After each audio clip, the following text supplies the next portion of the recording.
Hello, dear listener. I have something truly special to share.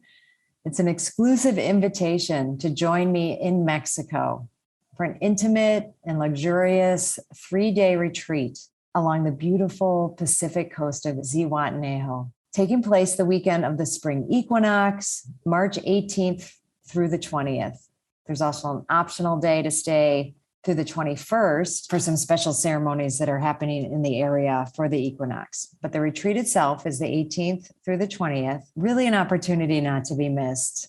And I'm offering one lucky listener a discounted ticket on this weekend that I've just been loving into being actually for several years now as COVID and, everything. But when we conceived of building this place, our home down here, it's really what we envisioned, bringing people down here for retreats, for trainings, because we felt and we knew that this space was special. And as people keep coming down and we keep getting the feedback, how magical it is, we want to share it in a really intentional way.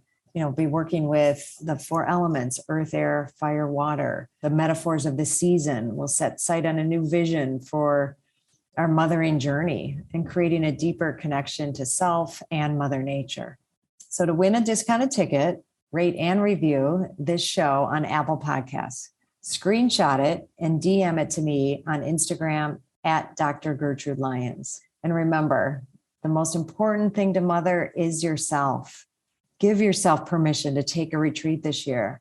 And besides, who said mothers can't go on a spring break? I'll see you there. Hello, and welcome to Rewrite the Mother Code.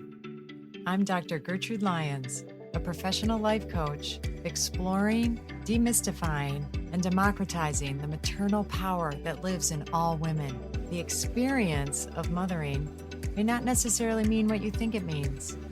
I believe that mothering is a vehicle for transformation, whether or not we have children. And together, we can start a new conversation around modern motherhood. On this show, we will redefine what it means to mother and untap the powerful feminine within you. Are you ready to rewrite the mother code? This is a Soulfire production. Hi, and welcome to episode 13 of the Rewrite the Mother Code podcast. I'm excited for this episode because we get to talk about what I'm most passionate about, and that's everything related to rewriting the mother code. But particularly in this episode, we're going to look at why are there codes? What is the meaning? And why does it matter that we understand how our mothering is encoded in us? So we're going to dive into the 3 areas around the codes and, really get a good high level, a little more than a glimpse, but certainly not the deep dive that is possible when we venture into the territory more in my mastermind, which, by the way, I am launching my next mastermind this spring. It's going to be in March 2021, and spots are limited. So links will be in the show notes for you to check it out and hopefully sign up and join me. So let's get going. So I want to address the 3 codes that I highlight and underline when we're looking at rewriting the mother code. The codes are our childhood codes, our cultural codes, and our cosmic codes. So let's take a look first at our childhood codes and break it down. Our childhood codes are the inevitable wiring that is part of our formation as children. So actually there's studies that show even preconception where our being is being wired. And then in gestation and birth, and then through our whole upbringing, we are getting wired around everything in our life, all the beliefs that form us and shape us and how we look at the world and how we look at ourselves. So how we look at mothering is directly related to the model that we had in our direct caregiving. So, that could be from your actual mother or whoever, and the people that had the most impact on your upbringing are the ones that are going to give you a sense of, what does it mean to mother? What is the job of mothering? What are the rules, myths, and beliefs around being a mother and mothering? So, what we go into when we dive deeper is really looking at how we have this unconscious wiring. So then we become an adult and we start, really being faced with the choices around having children and what is mothering going to look like in my life. And oftentimes we think we actually know, and we make choices and decisions based on a lot of unconscious wiring. So how we were mothered, the way mothering in our upbringing was presented to us is exactly how it's going to either happen directly for you because we're in this sea and you'll make choices and decisions mirroring those that you grew up with. Or if there were circumstances, that were for sure obviously terrible, or just for you, really not what you want, we will often then make our choices reactively.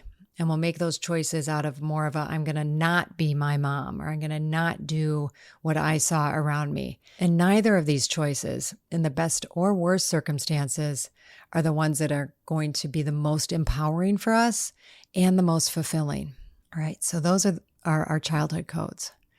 Our cultural codes are the codes that are around us also pretty much 24/7 through media, through our kind of next level culture that's around us, the spaces that we live in and the media that we consume, the outside of our family people that we're around.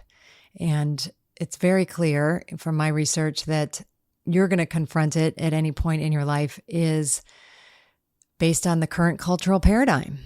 And by taking a step back and looking at what's happening in other cultures, what's happened over the course of history in the arena of mothering.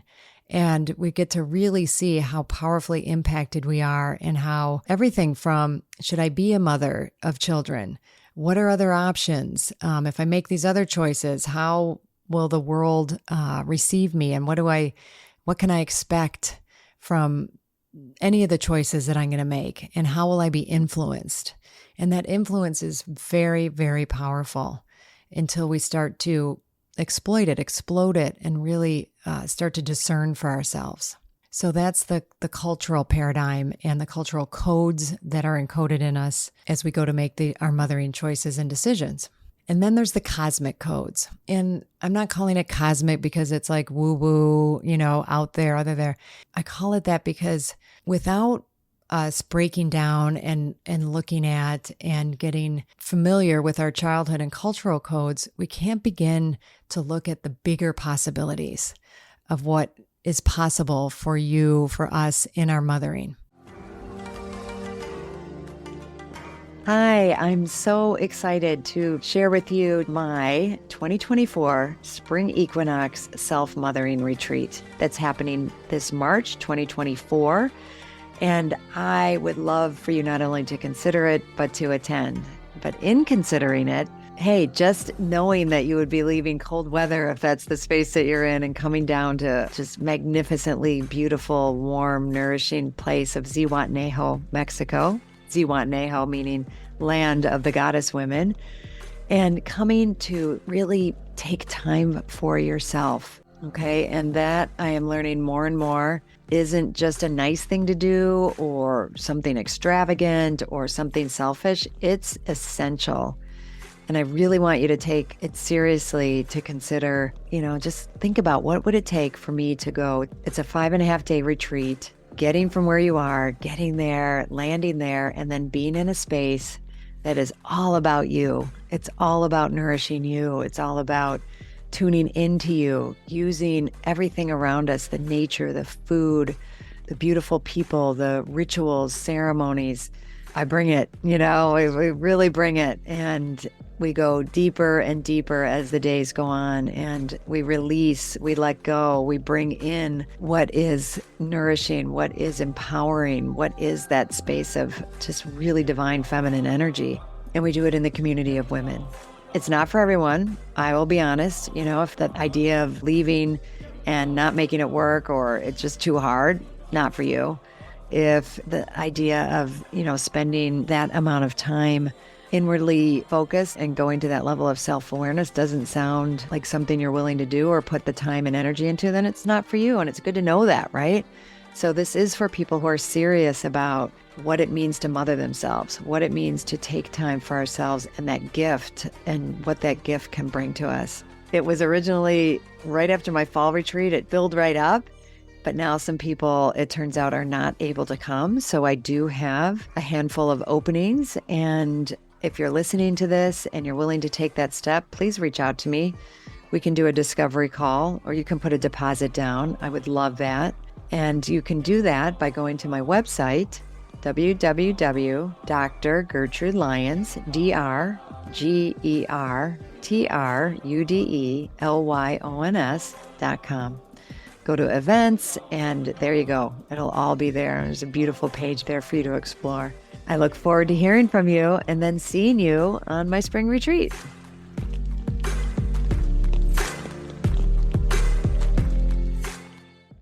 And in this arena, we really get to see that our definition of mothering is limited. Our scope of what's possible for ourselves as women and as mothers, or, actually everybody and anybody, because I believe that, we all have an aspect of ourselves that is mother. So however, in whatever way you're looking at this, we have a very limited scope and definition. So when we look at it from an expanded definition, we get to see that we have been living very narrowly. And I'm going to talk a little bit, I'm going to go back through these and look at how do we rewrite them? What does it look like when we rewrite them?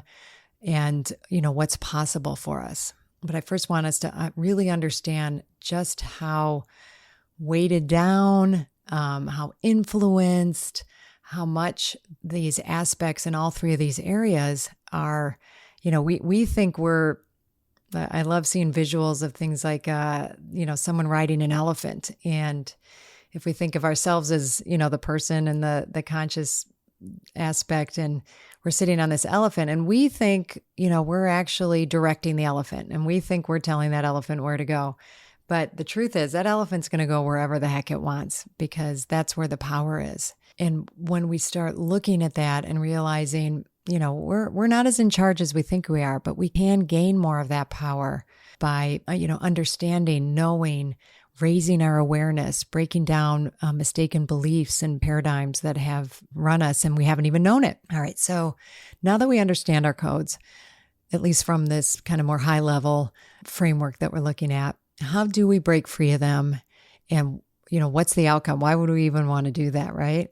So if we first look at our childhood, right? So for me, I had, and I go into this, pretty vulnerably and personally in the mastermind and in each of our weeks, because it's an 8-week program. And in each week I share ways these codes have influenced me and how influenced I was by them. And some of them, throughout my mothering journey, some of them I'm only breaking now, and some that, I was aware of early on and was really glad that I was able to bust through them. So for example, a childhood code for me is, when it was very clear early on that, my mom had children, had myself and my brother, and it was the basic reason you had children was to get your own needs met. And I complied very much with that and became, very, very much a dependent child, someone who, took on the role that, make my mom happy, then I'm happy.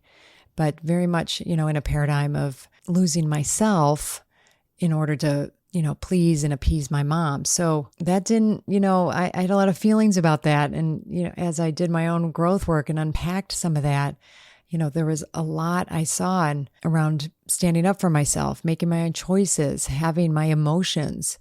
But when it came time to really look at and make choices around my own mothering and where we're going to have children, I was really confronted with the fact that a big block and belief for me that came about and was like, something that was really painful and vulnerable for me to acknowledge was that I was really afraid, and my body wasn't cooperating until I really started to unpack and look at the fact that I was afraid to be a mom because I was afraid to be a mom like my mom had been.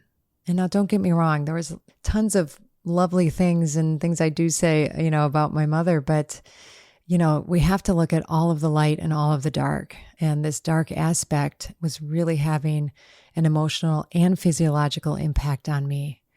And once I, brought that to the surface through some very deep body work, breath work that I was doing at the time, a weight was lifted and things opened up and shifted for me in my body and most of all in my emotional psyche. So that's an example, right? When we go in and we dive deep and we're really willing to look at some of the shadow places and the not so great places from our childhoods, there's going to be connections, and we can make some really beautiful connections and heal and bring ourselves to the present that allows us to make more discerned decisions. And that is really so in the case for me. And then when we look culturally, in my research, I broke down our mothering paradigm and outlined 15 myths, common myths in our current culture and paradigm around mothering.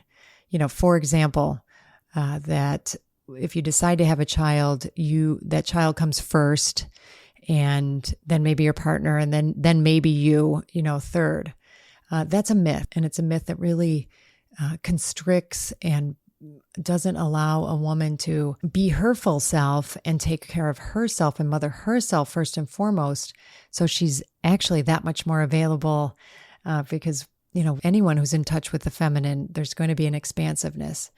But we have to break through that and many more beliefs that are rampant in our culture that really don't serve us as we're making our choices around mothering. And then in the cosmic area. So rather than this limited definition that you're only a mother if you have a child, limiting and just blatantly not true. Now, if you have a child, you will have that mothering experience, and nothing, you can't say anything else is exactly that. And I don't ever claim to. But what I will say is that we all mother, and we mother, and from that feminine aspect, we mother our relationships. We mother and nurture our dreams, ideas, our careers, our pets, things where we're putting a huge amount of our attention and care.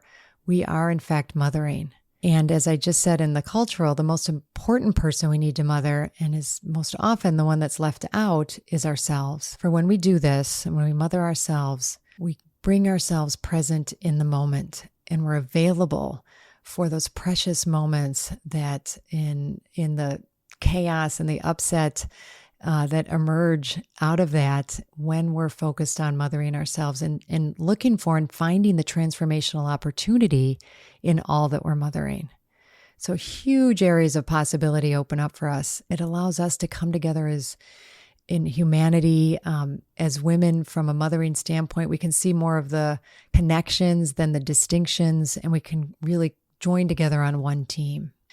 I'm hoping that you're seeing and you can relate to some of these, and wherever you are on your mothering journey for yourself, that you can see the possibilities and the impact and the fulfillment, the transformation that's possible when we go on this exploration. And what I love about the Rewrite the Mother Code Mastermind, which, as I said, our next session is going to be our next 8-week course, is going to start in March 7th to be exact. And, this was a crash course, and I love giving crash courses because I love giving a taste of what's possible. But then what's really cool, and I'm still kind of riding a high from the mastermind from the fall and still hearing from women about the impact that those 8 weeks had on them and how it's carrying them into their new year in just an expansive, fresh, and, grounded way. This isn't, magic that we're talking about here, but it is deep, it's healing, and we have a lot of fun too. So all of that is there for us, and sisterhood. And, these are some of the things that the women spoke about getting out of those 8 weeks. And I know I was incredibly nourished. And I went into it knowing that I needed to take care of myself most. And I went about it in a way that I was satisfied and I was determined to have a good time. And I intend to do that and more for our upcoming one. So would love to have you check it out. There'll be as I said, a link and information about it in the show notes. Don't wait. Sign up. Have that be the thing that's going to guide you as we enter into the spring and the second quarter of the year. So really looking forward to that and looking forward to maybe having some of you join me. Blessings. Thank you so much for listening to the show. If you love this episode, please be sure to rate, review, and subscribe so that you can stay on the journey and continue to hear more about rewriting your mother code.